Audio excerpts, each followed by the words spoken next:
alhamdulillah rabbil alamin yetti Allah yetti annabijo ɓaye woni en hawrondiɗo e ɓeɗo fayɓe meɗen mbiɗa faala hollude ɗo komi faala toragol ɓe tawi wawɓe no woodi ɓe waɗana en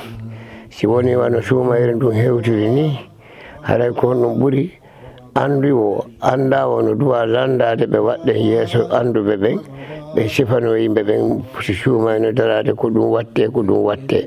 anduno ɓen anday ɓe andano ɓen hara heeɓino waɗira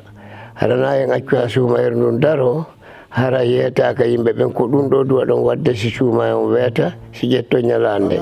si allahu taala on noon waɗi joni on andintini men ɗum haray on andintini ɓe guureji ɗi fof on andintini julɓe ɓen fof kala ka julɗo nan ɗum ɗon haray no weltori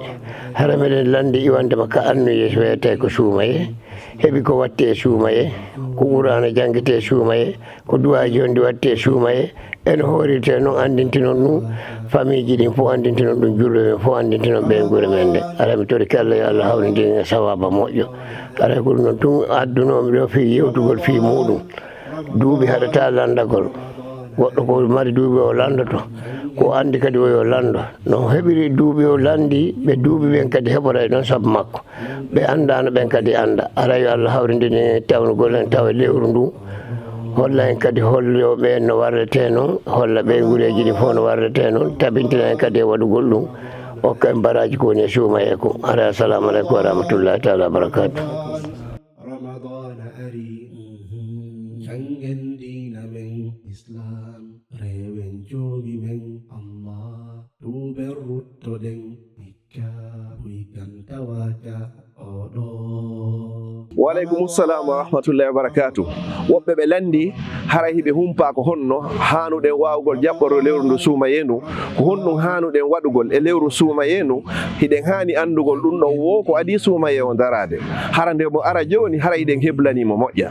no tawa e piiji ko ɗaɓɓitete kon e ko hanɗen heblanade fi lewru suumayendu ɗaɓɓitugol taw andugol taw lewru ndun haray ko wonde tuma ndu daroto ko wonde tuma wawata wonde go'o ko honno kadi woni ko humirten ko honno anni yorten no tawa e muɗum kadi ko hanuɗen heblanade kon tubugol rutto ka Allah fiɓugol anniye fi horugol fi nafugol jemma ittugol sadaka hebbingol janngugol qur'an hebbingol insinagol tubo rutto ka Allah haray jokkugol enɗan teddingol mawɓe ɓen ittugol sadaka e waɗoygol umra e nder lewru suumaye e ufinagol e nder lewru suumaye ɗiɗo fof ko hanuɗiɗi hanɗen heblonade inchallah ko honno lewru suumaye nun ndu jaɓɓorte ɗaɓɓitugol kadi ha haray horari sikke lando karamo ko ɓen kadi ko honɗum bonnata ko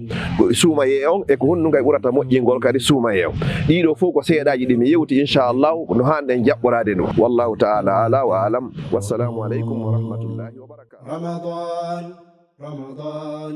Ramadan ari Ramadan ari